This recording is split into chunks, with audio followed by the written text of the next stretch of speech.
লা ইউমিনু আহাদুকুম হাত্তা আকুনা আহাব্বা ইলাইহি মিন ওয়ালাদিহি ওয়া ওয়ালাদিহি ওয়ান নাসি আজমাইন।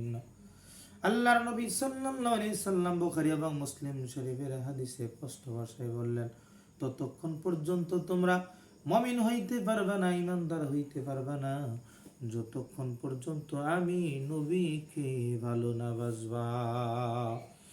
হযরত ওমর রাদিয়াল্লাহু তাআলা আনহু বলেন, ইয়া রাসূলুল্লাহ, ইয়া হাবিবাল্লাহ, নবী গো, আমি আপনাকে ভালোবাসি।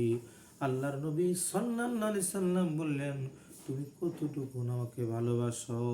হযরত ওমর রাদিয়াল্লাহু তাআলা আনহু বললেন, ইয়া রাসূলুল্লাহ, আমার মা বাপ, আমার ধন সম্পদ, আমার স্ত্রী পুত্র, এগুলির চেয়ে আমি আপনাকে বেশি ভালোবাসি। আল্লাহর নবী সাল্লাল্লাহু আলাইহি সাল্লাম বললেন, ওমর, এখনো তোমার ভালোবাসা হয় নাই। তোমার মা বাপ, তোমার টাকা পয়সা, ধন সম্পদ, এবং কি তোমার স্ত্রী পুত্র, এবং কি তোমার নিজের জীবনের চেয়েও যতক্ষণ পর্যন্ত আমি রাসূলকে ভালো না বাসবা, ততক্ষণ পর্যন্ত তুমি পূর্ণাঙ্গ ঈমানদার মুমিন হইতে পারবা না।